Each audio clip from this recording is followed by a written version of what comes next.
Bismillahirrahmanirrahim. Assalamualaikum warahmatullahi wabarakatuh. Alhamdulillah, wassalatu wassalamu ala rasulillah wa ala alihi wa man tabi'ahum bi ihsanin ila yaumiddin. Para pemirsa dan para pendengar yang menonton kami di live channel YouTube Rumaiso TV dan yang di Facebook serta Instagram, dan yang mendengar kami di Radio DS, radio streaming 107.8 FM. Kita bersyukur kepada Allah Subhanahu wa taala di pagi hari yang penuh berkah ini. Allah Subhanahu wa taala masih memberikan kita banyak sekali kenikmatan, baik itu nikmat sehat, nikmat kesempatan, dan Allah Subhanahu wa taala memberikan kita keistiqomahan untuk senantiasa belajar, melanjutkan belajar kita, belajar online bersama Ustadz Muhammad Abduh Tuasikal. Salawat serta salam tentunya kita hadiahkan kepada junjungan kita Nabi Agung Muhammad sallallahu alaihi wasallam, yang kita nantikan syafaat dari beliau di yaumul qiyamah nanti atas izin Allah Subhanahu wa taala.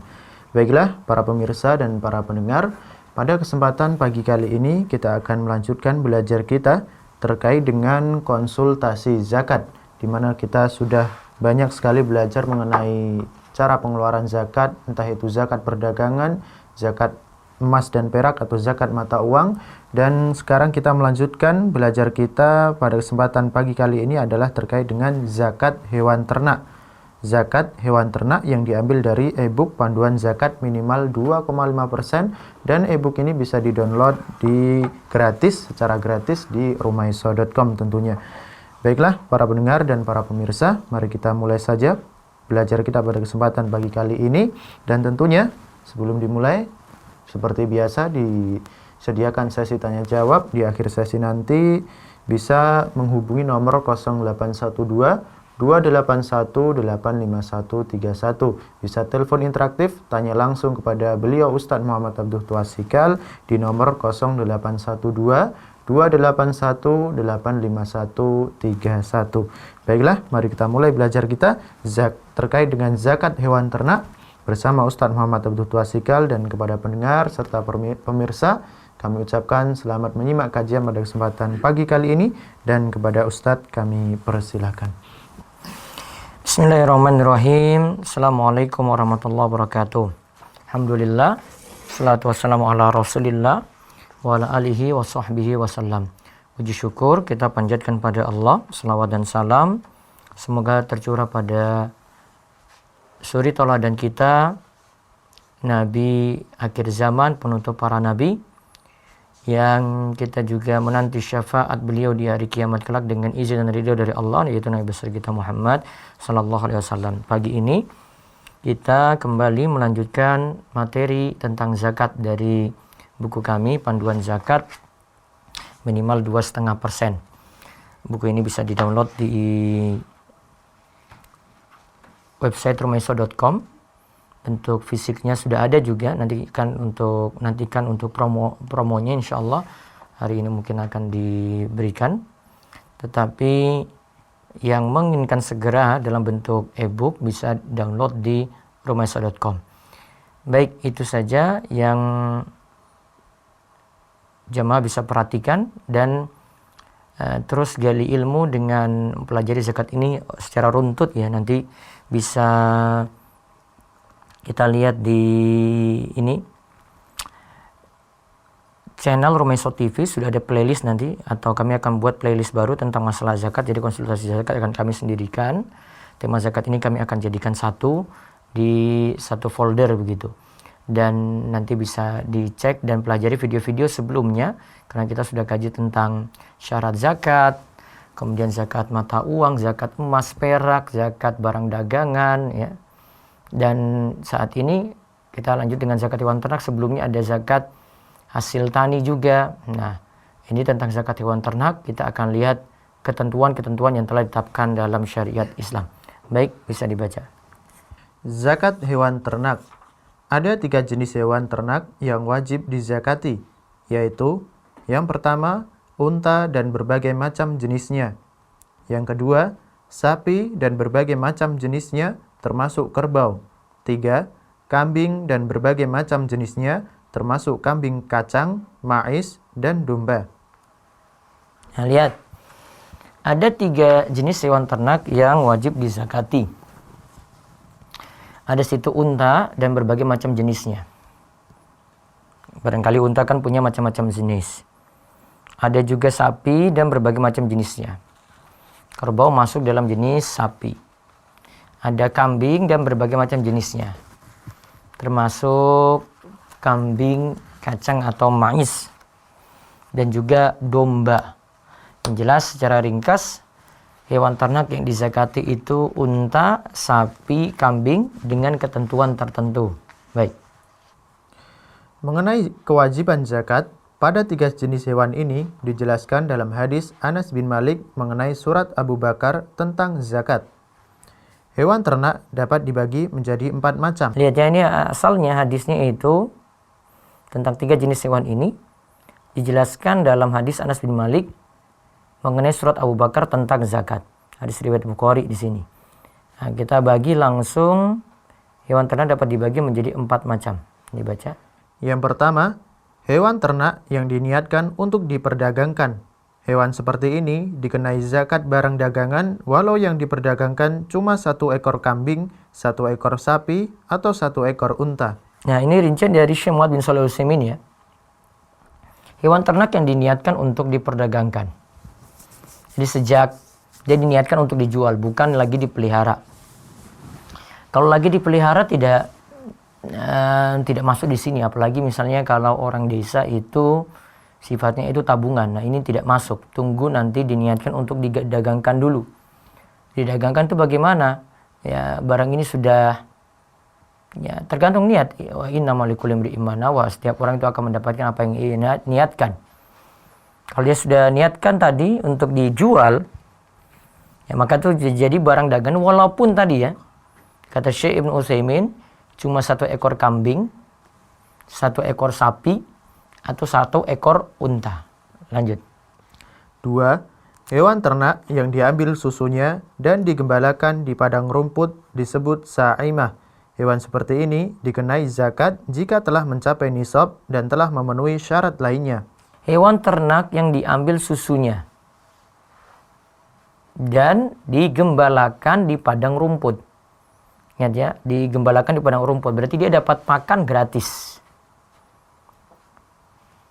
Ini padang rumput berapa hektar gitu. Dilepas di situ. Kambing, sapinya, untanya dilepas di situ.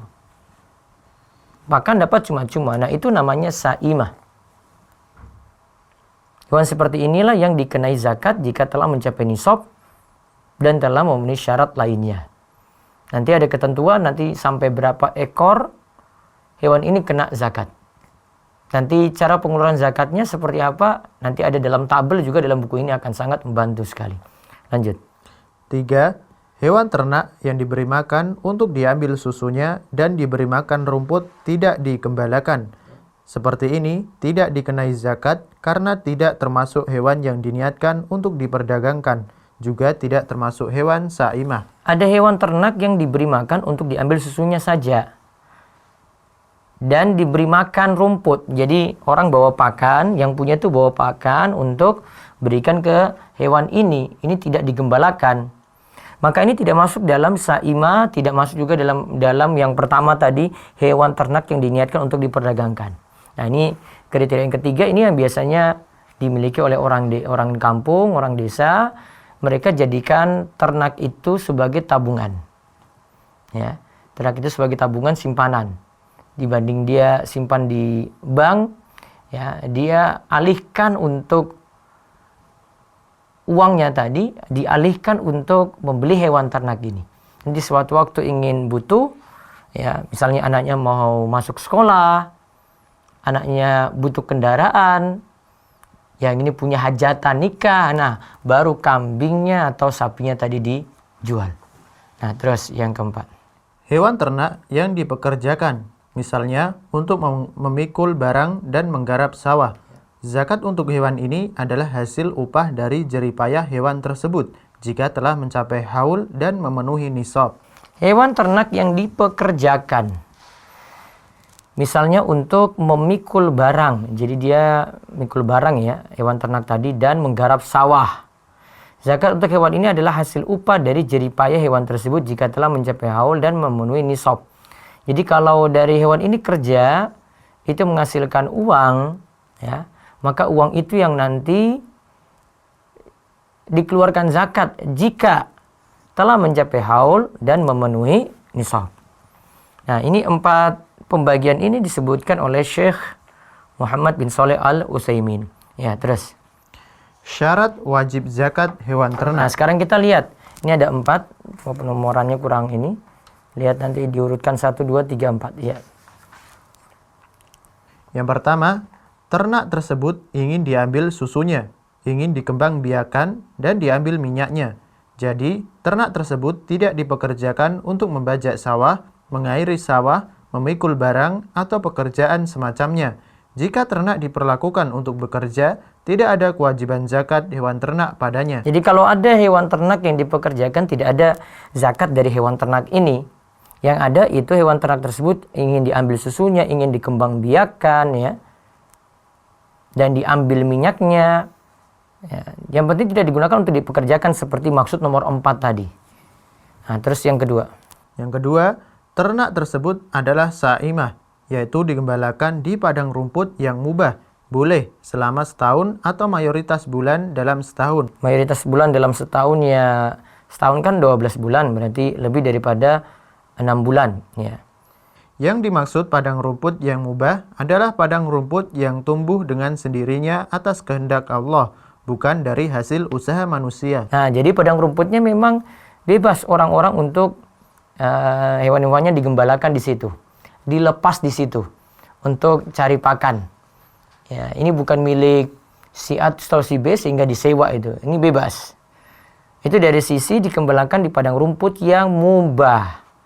Ada keterangan di sini di catatan kaki 98, seandainya hewan ternak tersebut digembalakan selama setahun di padang rumput, maka ada kewajiban zakat.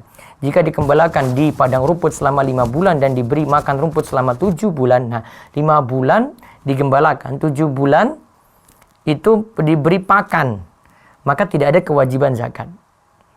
Karena disyaratkan tadi setahun. Terus jika digembalakan di padang rumput selama 6 bulan, dan diberi makan rumput selama 6 bulan, maka tidak ada kewajiban zakat. Jika digembalakan di padang rumput selama 7 bulan, nah lebih dari 6 bulan kan? Jika digembalakan di padang rumput selama 7 bulan dan diberi makan rumput selama 5 bulan, maka ada kewajiban zakat. Berarti 12 bulan itu dia digembalakan, dilepas. Atau ya 6 bulan dia itu 7 bulan ya, di atas 6 bulan ya, 7 bulan digembalakan di padang rumput, 5 bulan diberi pakan biasa. Nah, kalau sudah lebih daripada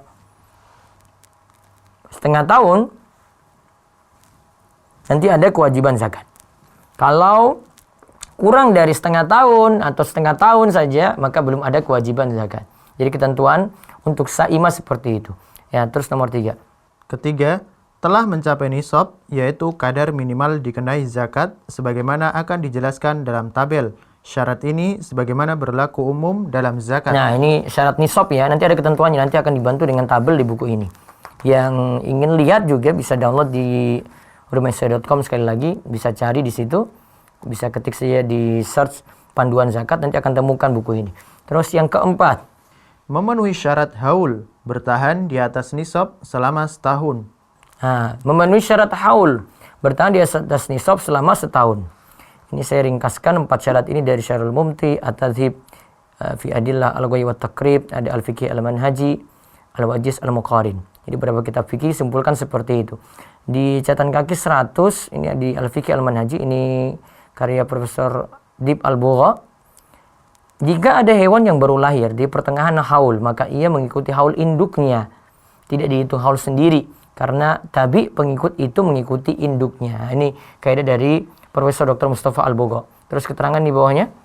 Dalil bahwasannya hewan ternak harus memenuhi syarat sa'imah disimpulkan dari hadis Anas bin Malik mengenai surat yang ditulis Abu Bakar tentang zakat. Wa fi shadaqatil ghanami fi sa'imatiha idza kanat 40 ila 20 wa 100 syatun. Terus mengenai zakat pada kambing yang digembalakan dan diternakkan, jika telah mencapai 40 sampai 120 ekor, maka dikenai zakat 1 ekor kambing. Nah, lihat ya, jika kambingnya itu 40 sampai 120 ekor.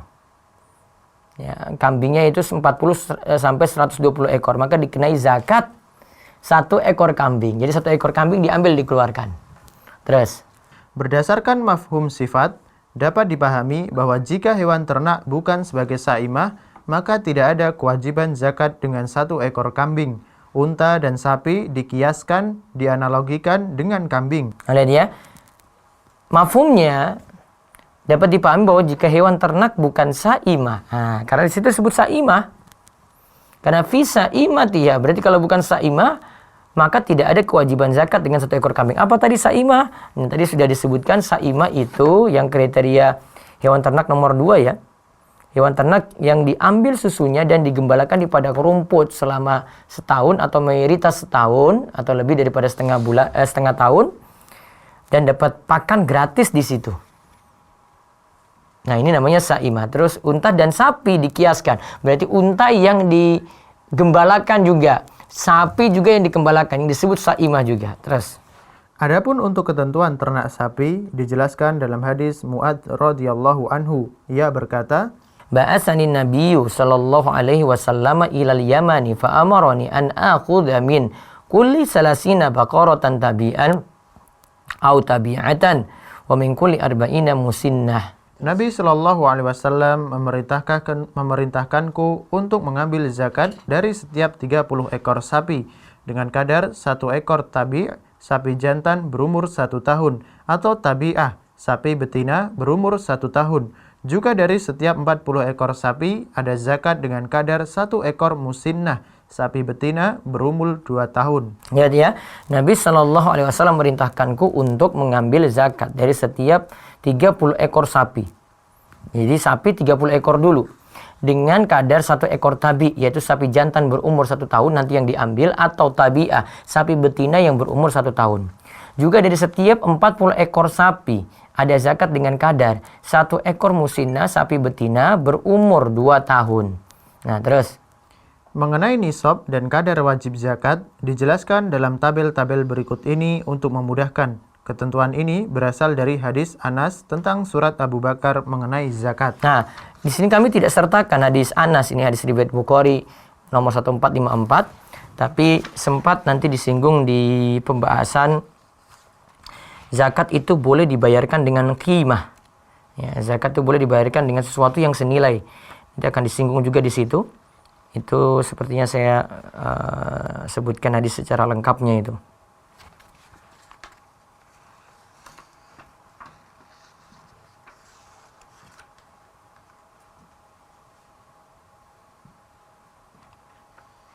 Nah, di sini ada di halaman 83. Ya, nanti ada di halaman 83, nanti akan kita lewati. Nah, di situ tentang masalah kalau saya punya kambing tadi 40 ekor, kan keluarkan 1 ekor kambing. Nah, masalahnya 1 ekor kambing ini saya harus sediakan lagi. Kalau di sini kan 1 ekor kambing ya pakai syatun ya. Pakai syatun. Misalnya dia ada kendala untuk sediakan 1 ekor kambing ini, maka apakah boleh dia keluarkan dengan yang senilai? Nanti ada bahasannya untuk itu. Nah, sekarang kita lihat tabel di halaman 62. Situ ada kadar wajib zakat pada unta. Itu mulai dari nisab jumlah unta itu dari 5 sampai 9 ekor. Itu kena 1 ekor kambing syatun. Terus 10 sampai 14 ekor 2 ekor kambing yang kena zakatnya. 15 sampai 19 ekor unta 3 kambing, 20 sampai 24 ekor unta 4 kambing, 25 sampai 35 ekor itu 1 bintu makhot, unta betina berumur 1 tahun. Nah, berarti baru kena unta itu kalau 25 sampai 35 ekor. Di bawah 25 itu nanti dikeluarkan dengan kambing. Nah, misalnya saya punya unta itu ada 25 ekor. Ya, unta ada 25 ekor. Nah, bisa jadi saya nggak punya kambing, saya cuma punya unta. Nah, saya harus sediakan kambing ini dalam bentuk apa? Apakah harus saya beli kambing terus saya salurkan dalam bentuk kambing seperti ketentuan di sini, atau ya saya cukup keluarkan dengan uang saja yang senilai dengan 1 ekor kambing tadi jika untanya ada 5 sampai 9 ekor. Nah, itu ada ketentuannya. 36 sampai 45 1 bintu labun, unta betina berumur 2 tahun. 46 sampai 60 ekor unta, zakatnya itu 1 hikka, unta betina berumur 3 tahun. Kemudian 61 sampai 75 ekor, 1 jazaah, unta betina berumur 4 tahun, 76 sampai 90, 2 bintu labun. Ya, berarti 2 bintu labun, 2 unta betina berumur 2 tahun. Terus 91 sampai 120 ekor, 2 hiqqah. Yaitu berarti 2 unta betina berumur 3 tahun. Nah, 121 ke atas, setiap kelipatan 40 itu 1 bintu labun. Setiap kelipatan 50 itu 1 hiqqah. Saya ulang, setiap kelipatan 40 itu 1 bintu labun, setiap kelipatan 50 berarti 1 hiqqah. Berarti misalnya ada yang punya unta 150 ekor. Maka cukup kelipatan 50 kan berarti 3 hiqqah. Misalnya untanya itu ada 190. Berarti kelipatan 50 2 kali, kelipatan 40 1 kali. Berarti kelipatan 50 3 kali tambah 40, 150 tambah 40. Berarti 3 hiqqah 1 bintu labun. Nah, ketentuannya kayak gitu. Lalu kadar wajib zakat pada sapi. Mulai dari 30 ya, tadi seperti disebut ya. 30 sampai 39 ekor, 1 tabi, satu sapi jantan berumur 1 tahun. Atau tabi'ah, 1 sapi betina berumur 1 tahun. 40 sampai 59 ekor, 1 musinnah, sapi betina berumur 2 tahun. 60 sampai 69 ekor, 2 tabi', berarti 2 sapi jantan berumur 1 tahun. 70 sampai 79 ekor, 1 musinnah dan 1 tabi'. 80 sampai 89 ekor, 2 musinnah. 90 sampai 99 ekor, 3 tabi'. 100 sampai 109 ekor, 2 tabi' dan 1 musinnah. 110 sampai 119 ekor, 2 musinnah dan 1 tabi'. Nah, terus 120 ke atas, setiap 30 ekor 1 tabi' atau tabi'ah. Terus setiap 40 ekor 1 musinnah. Misalnya di sini 30 kelipatan 30 sama 40 ya. Misalnya 150.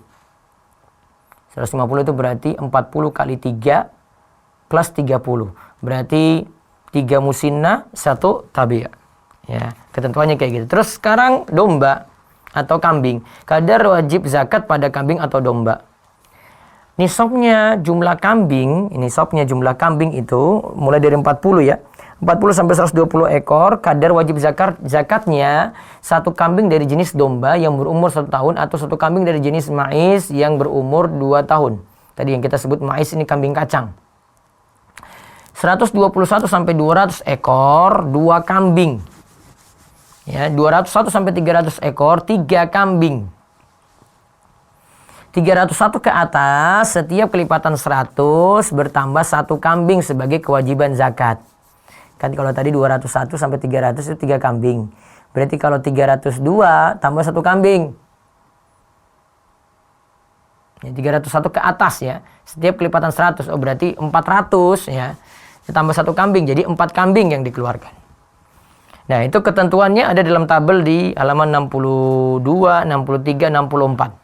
Nah, sekarang kita lihat jika kepemilikan hewan ternak tadi itu bergabung. Jadi ini ada yang memiliki hewan ternak ini ada 2 atau 3 orang. Ya, gimana ketentuannya? Kita lihat di halaman 65. Ini bahasan terakhir untuk zakat hewan ternak. Berserikat atau khultah dalam kepemilikan hewan ternak ada 2 macam. Nah, kami ingatkan setelah ini silahkan nanti tanya jawab mungkin sekitar 5 menit lagi. Di 0812 281 85131 bisa lewat WA, bisa lewat telepon. Sekali lagi di 0812 281 85131 atau lihat di layar Rumah Iso TV itu ada nomor telepon di bawah judul. Nah, itu bisa dihubungi. Nah, sekarang ada 2 macam ya kepemilikan di sini berserikat. Ada yang khultah musyarakah, ada yang khultah mujawarah. Nah, coba lihat. Pertama, khultah musyarakah, yaitu berserikat dalam pokok harta. Nantinya tidak bisa dibedakan antara harta yang satu dan lainnya. Contoh, si A memiliki 5 juta rupiah dan si B memiliki 5 juta rupiah. Kemudian mereka berdua membeli beberapa kambing. Bentuk serikat semacam ini dikenai zakat terhadap harta yang mereka miliki, seakan-akan harta mereka adalah milik satu orang. Musyarakah ini bersatu nih, tidak bisa dipisah-pisah. Modal berapa? 10 juta. Langsung borong kambing bareng-bareng gitu. Dia dapat misalnya 5 ekor. 5 ekor ini milik bersama. Itu namanya khultah musyarakah. Ketentuannya dianggap seperti ya, itu satu satu yang punya gitu. Untuk zakatnya itu seperti satu yang punya. Terus.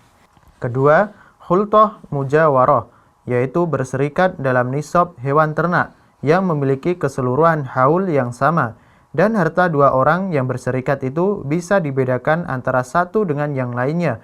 Bentuk serikat semacam ini dikenai zakat seperti teranggap satu orang jika memenuhi syarat-syarat berikut ini. Nah, lihat ya, khultoh mujawaroh bisa disatukan ini jika memenuhi syarat-syarat berikut ini. Satu. Yang berserikat adalah orang yang dikenai kewajiban mengeluarkan zakat. Dengan demikian, jika di dalam serikat terdapat kafir zimmi dan budak mukatab, maka serikat tersebut tidak dikenai kewajiban zakat. Nah, kalau ada orang kafir di dalam serikat ini tidak dikenai kewajiban zakat berarti. Terus, yang kedua. Telah mencapai nisab ketika diserikatkan, digabungkan. Jika tidak mencapai nisab ketika digabungkan, berarti tidak ada kewajiban zakat. Ya, terus yang ketiga. Sama dalam keseluruhan haul. Haulnya sama ya. Ya, terus yang keempat. Berserikat dalam hal-hal berikut. Memiliki satu pejantan. Ya, terus. Pergi merumput dan kembali secara bersamaan. Jadi pergi digembalakan secara bersamaan, digembalakan pada satu padang rumput. Yang keempat. Satu kambing susu. Jadi menyusu pada satu kambing gitu. Terus. Dan satu kandang untuk berserikat. Ya, terus. Jenis khultoh yang kedua ini dianggap seperti satu harta, padahal sebenarnya bisa dipisah karena berlandaskan hadis. Wala yujma'u baina muftariqin wala yufarriqu baina mujtami'in khasyata sadaqah wa ma kana min khalitaini fa innahuma yataraja'ani bainahuma bisawiyah. Tidak digabungkan dua harta yang berbeda dan tidak dipisah dua harta yang menyatu, karena khawatir ada kewajiban zakat. Jika ada dua harta yang bercampur, maka hitungan keduanya dikembalikan dalam jumlah yang sama. Nah, tidak digabungkan dua harta yang berbeda. Kalau ini kan tadi sama, karena mujawarah. Jadi sama-sama satu kandang, sama-sama satu padang rumput, sama-sama satu induk gitu. Satu kandang untuk beristirahat, ya. Dan tidak dipisah dua harta yang menyatu. Ya, karena itu keduanya menyatu. Karena khawatir ada kewajiban zakat misalnya. Jadi ada mungkin yang punya trik. Ini kan sudah satu kandang ini ya. Jumlahnya kambingnya itu 40 ekor. Ah sudah, kamu 20, saya 20. Nah kita kan nggak kena zakat. Nah di sini tidak bisa. Tetap itu dianggap satu, maka akan dikenai kewajiban zakat. Terus jika ada dua harta yang bercampur, maka hitungan keduanya dikembalikan dalam jumlah yang sama. Wallahu a'lam, itu yang kita bahas tentang zakat hewan ternak ya. Dan tersisa di sini bahasan zakat harta karun dan zakat barang tambang. Apakah nanti ada zakat dalam barang tambang? Nanti akan kita jelaskan pula. Terus bahasan-bahasan berikutnya itu nanti bahasan-bahasan tambahan sampai pada masalah penyaluran zakat, sampai juga pembahasan zakat fitrah. Ya, monggo bisa dilanjutkan dengan tanya jawab. Sekali lagi kalau ada yang ingin bertanya bisa menghubungi 0812 281 85131. Terus. Mau bertanya Ustadz, bagaimana hukumnya apabila ibu tidak mau membagi warisan kepada putra-putranya setelah suaminya meninggal? Sementara itu, saat ini harta warisan tersebut hampir habis. Coba diulang-ulang. Bagaimana hukumnya apabila ibu tidak mau membagi warisan kepada putra-putranya setelah suaminya meninggal? Sementara itu, saat ini harta warisan tersebut hampir habis dan digunakan secara tidak adil oleh ibu dan sebagian dari putra-putranya. Bagaimana sikap saya sebagai putra sekaligus sebagai saudara dari saudara-saudara saya sebaiknya? Baik. Sifat harta itu kalau ini yang kita bahas kemarin di pembahasan Ustaz Irwandi itu, semakin banyak harta itu akan membuat orang itu semakin rakus padanya. Beda kalau dia harta warisnya cuma ya 100.000 rupiah. Itu tentu tidak akan diincar seperti itu. Saya yakin ini hartanya banyak. Sehingga konfliknya makin besar. Solusinya memang harus disadarkan pada agama untuk ibu tadi. Dan solusi untuk yang istilahnya dizolimi berarti kan. Karena belum ditunaikan hak untuk dia dapat waris. Ya, banyak-banyak bersabar. Wallahu a'lam. Lanjut. Ustadz, ana mau bertanya, apakah kata-kata yang penting baik itu termasuk syubhat? Yang penting baik. Ya, dapat termasuk subhat di situ. Terus, mau maaf tanya di luar tema, Ustadz. Bagaimana zakatnya terkait hasil dari panen kelapa? Biasanya panen perhitungannya bukan dari kilogram, namun dihitung per butir. Misalnya 2000 butir kelapa. ulang, panen Panen kelapa. Biasanya panen perhitungannya bukan dari kilogram, namun dihitung per butir. Misalnya 2000 butir kelapa. Nah, itu dari hasil jualnya saja. Jadikan barang dagangan, bukan jadikan zakat hasil tani. Karena kemarin kita bahas hasil tani itu cuma sebatas makanan pokok yang bisa disimpan dalam waktu yang lama. Ya, terus. Apabila emas diperjualbelikan, apakah terkena dua zakat, yaitu zakat emas dan zakat barang dagang, Ustaz? Tidak, pilih salah satu. Kemarin zakat barang dagangan kriterianya kalau ada harta yang sudah dizakati dengan emas perak bentuk lain ya berarti kan dia fungsinya jadi barang dagangan tapi dia sudah dizakatkan dengan emas dan perak. Ada ketentuan emas dan perak, maka cukup dengan emas dan perak saja. Baik, terus. Apakah produk digital yang dijual seperti e-book, kelas online, serta software juga terkena wajib zakat perdagangan, Ustadz? Iya. Jika itu difungsikan seperti barang dagangan, sama seperti orang jual sembako berarti. Setahun berjalan, harga e-booknya dan VCD atau apanya begitu, diuangkan semuanya, harga jualnya berapa, dijadikan barang dagangan kali 2,5%. Ya. Ada yang tanya lagi, Ustadz, gimana ya caranya ingin mendapatkan buku tentang zakat dari Rumaiso? Nanti kami share hari ini insya Allah, mau buat flyer dulu. Memang jumlahnya terbatas sekali. Ini sekitar kami cetak 200, belum cetak resmi karena masalah pandemi, jadi belum bisa cetak banyak. Jadi ada kendala di situ, mudah-mudahan tahun depan nanti. Ya, baik. Assalamualaikum. Assalamualaikum, Ustaz. Waalaikumsalam warahmatullahi wabarakatuh. Ya, silakan Pak. Ana Davin dari Bekasi, Ustaz, ingin bertanya. Pak siapa?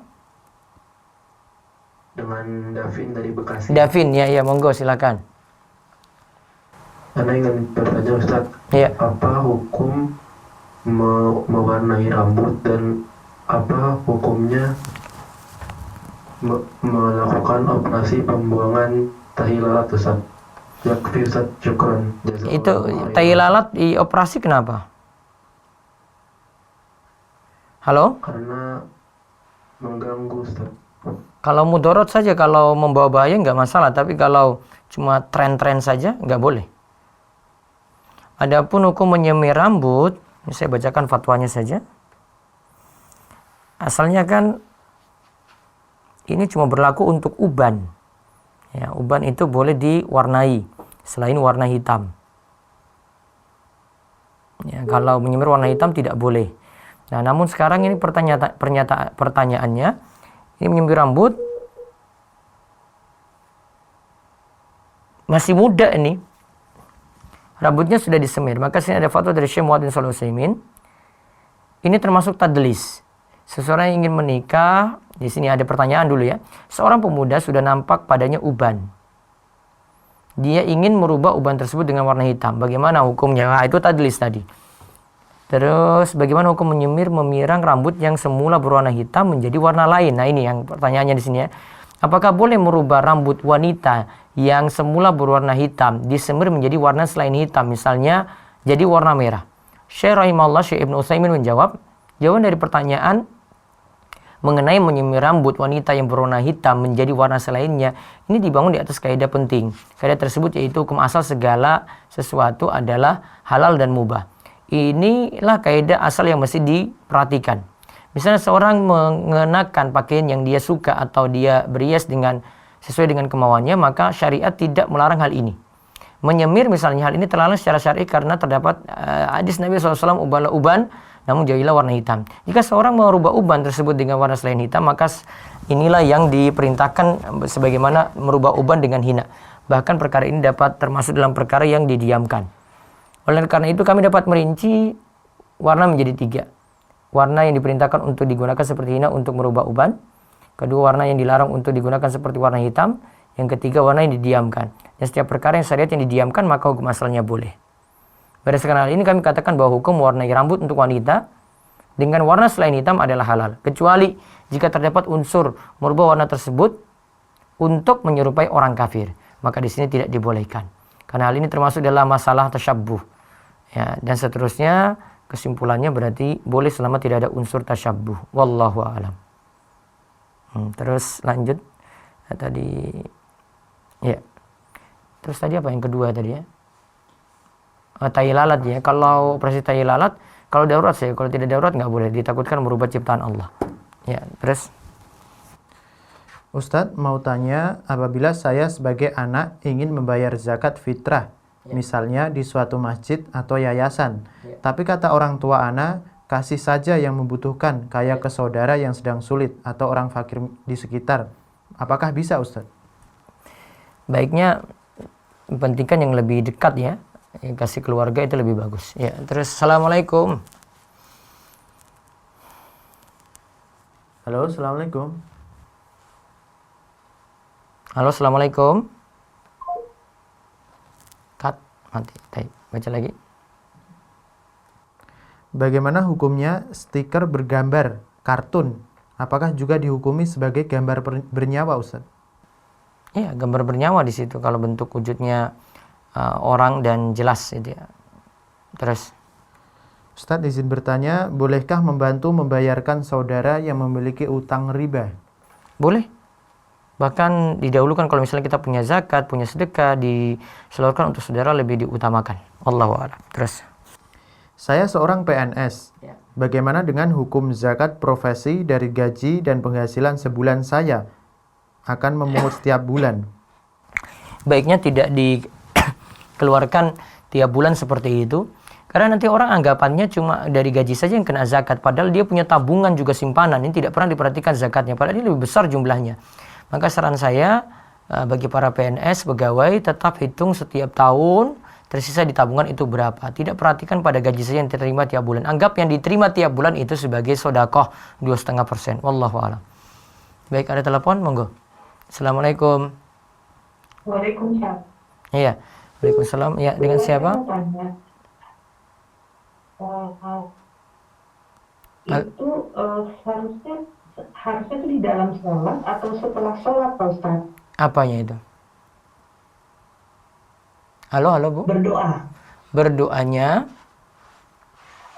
Kita harusnya tuh di dalam sholat, maksudnya pada saat sujud atau pada sebelum salam.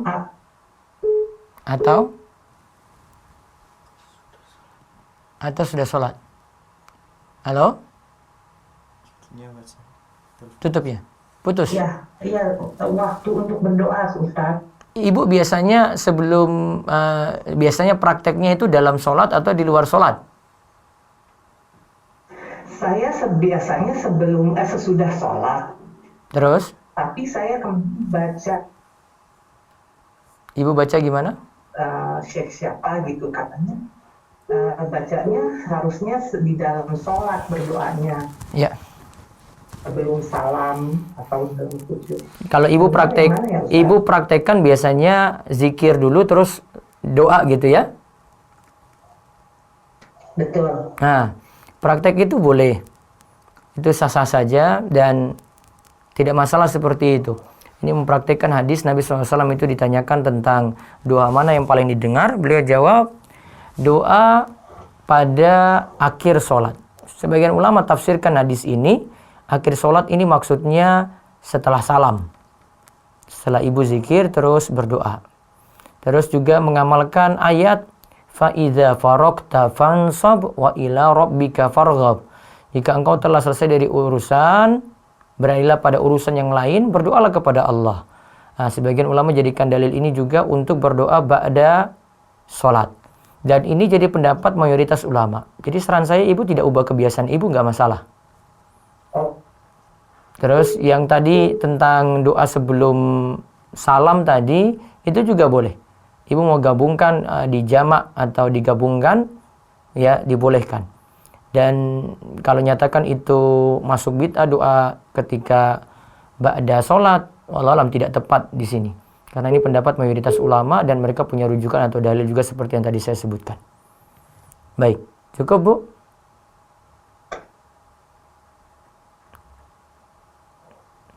Halo? Jazakallah. Iya, iya Bu. Ya, nanti kalau kurang jelas bisa diputar lagi rekaman ini. Jazakallah khairan. Iya, iya Bu. Ustaz. Iya.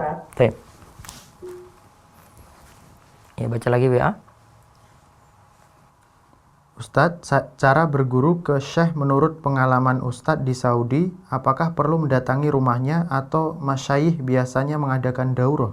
Biasanya ada kajian rutin di masjid, itu yang nanti didatangi. Bukan di rumah ya, karena privasi para ulama gitu, beda. Terus? Apa hukumnya jika wanita tetap beribadah sholat dan puasa sewaktu masih haid karena merasa itu adalah darah istihadah melewati masa haid biasanya?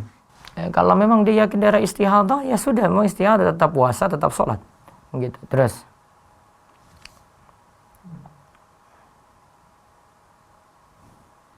Gimana?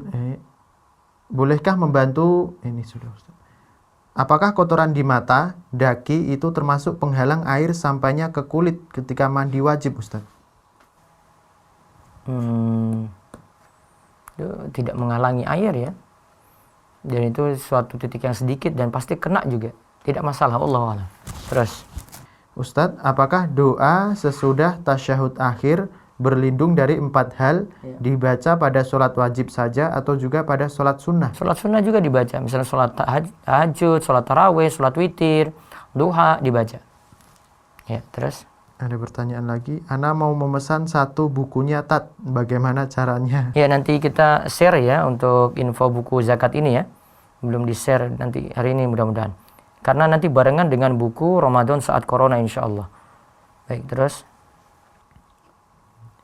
Izin bertanya Ustadz, saya mendapat tawaran untuk mengerjakan website skripsi dari mahasiswa. Sedangkan proposal skripsi, ide, dan konsep semua dari dia. Bolehkah saya ambil tawarannya, Ustadz? Baiknya ditolak karena nanti jadi itu bukan kerjaan antum, itu kerjaan dia. Dia harus kerjakan sendiri dong kalau ini skripsi. Terus? Ya. Baik, lewat YouTube dulu.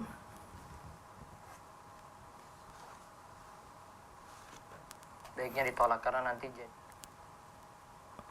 Ustadz mau tanya, zikir setelah sholat wajib subuh dan maghrib yang bacaan surat Al-Ikhlas, Al-Falaq, An-Nas dibaca 1 kali atau 3 kali?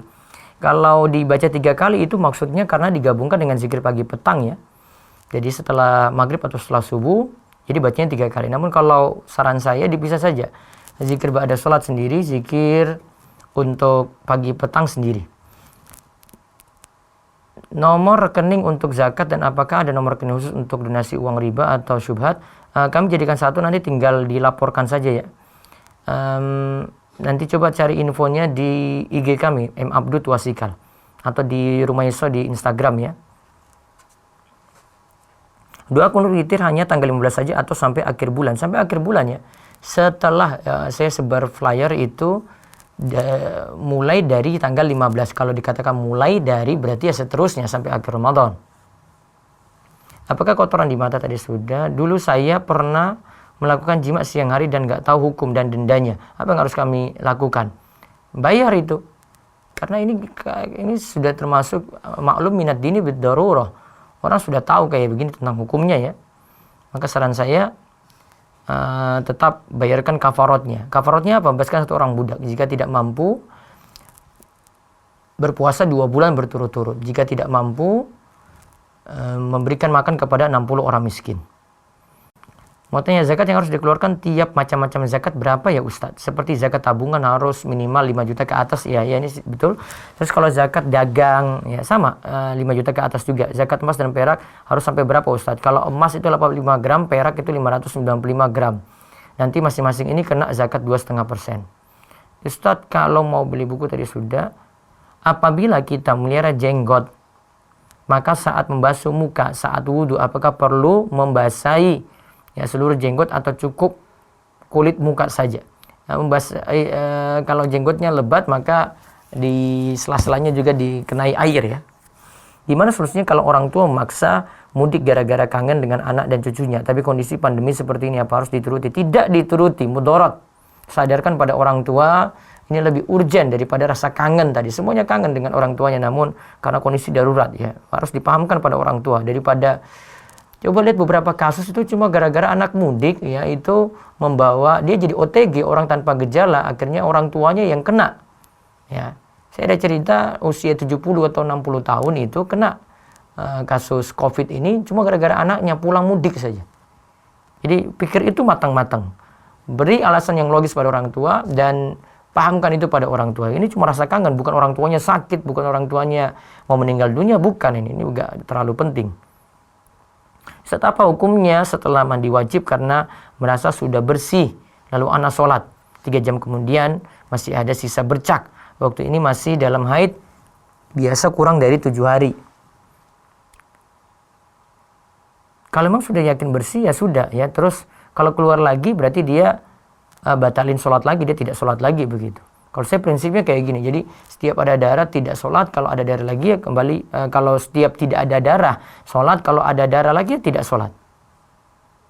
Bagaimana hukumnya jika sholat subuh tidak menggunakan kunut? Ya, saya tidak menggunakan kunut subuh, namun adanya kunut witir.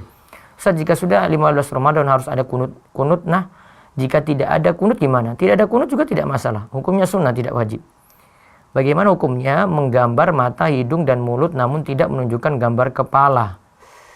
Yang kalau gambar muka utuh baru terlarang. Apa hukumnya simpan foto mantan? Tidak boleh. Wallahu alam, kita cukupkan untuk kajian pagi ini, mudah-mudahan manfaat. Insyaallah besok kita ketemu lagi dengan pembahasan fikih muamalah dari buku Ustaz Irwandi, Harta Haram Muamalat Kontemporer. Nah demikian, mudah-mudahan manfaat dan Allah terus memberikan kita tambahan ilmu dan amal dan kita diberikan keistiqomahan. Demikian. Demikianlah para pendengar dan para pemirsa, telah kita simak bersama kajian bersama beliau Ustadz Muhammad Abduh Tuasikal yang membahas terkait dengan zakat, di mana kita sudah belajar sampai zakat hewan ternak. Dan sebelum kami tutup perjumpaan kita pada kesempatan pagi kali ini, kami informasikan bahwasannya ada kajian setelah ini pukul 11 sampai pukul 11.45 bersama anaknya Rumaiso, Ruwaifi, dan Rukoyah Tuasikal, di mana Ustadz Muhammad Abduh Tuasikal akan membahas kisah Kus bin Sa'idah Al-Iyadi pukul 11 sampai pukul 11.45 dan live secara langsung yaitu di akun pribadi Instagram Ustadz Muhammad Abduh Tuasikal yaitu @abduh tuasikal serta channel YouTube Rumaiso TV. Kemudian selanjutnya seperti biasa pukul 14 sampai pukul 15 waktu Indonesia Barat akan dilanjutkan belajar kita yaitu membahas kitab Syama'il Muhammadiyah karya Imam Tirmizi dengan tema Tawadhu dan Akhlak Mulia Nabi Shallallahu Alaihi Wasallam pukul 14 sampai pukul 15 waktu Indonesia Barat dan juga disediakan insyaallah sesi tanya jawab di nomor yang sama. Kemudian selanjutnya pukul 20 sampai pukul 21 waktu Indonesia Barat kajian bersama The Robbanians dengan tema menghadapi babak final. Kajian ini bersama The Robbanians di channel YouTube The Robbanians pukul 20 sampai pukul 21 waktu Indonesia Barat.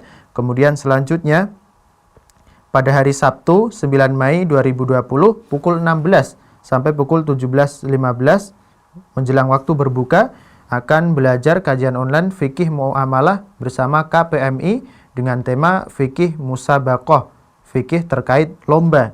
Maka itu beberapa kajian pada hari ini yang bisa diikuti oleh para pemirsa dan para pendengar, dan simak terus kajian yang akan disiarkan langsung secara langsung oleh channel YouTube Rumaiso TV tentunya dan Radio DS 107.8 FM. Demikianlah beberapa informasi dan mari kita tutup perjumpaan kita pada kesempatan pagi kali ini. Semoga ilmu yang kita dapat lebih membuat kita lebih berkah dalam kehidupan dan lebih hati-hati dalam melangkah sehingga langkah kita dalam kehidupan ini sesuai dengan ilmu agama yang sesuai dengan tuntunan Nabi kita Muhammad sallallahu alaihi wasallam. Kita akhiri bersamaan kita dengan doa kafaratul majelis. Subhanakallahumma bihamdika asyhadu alla ilaha illa anta astaghfiruka wa atubu ilaik. Wassalamualaikum warahmatullahi wabarakatuh.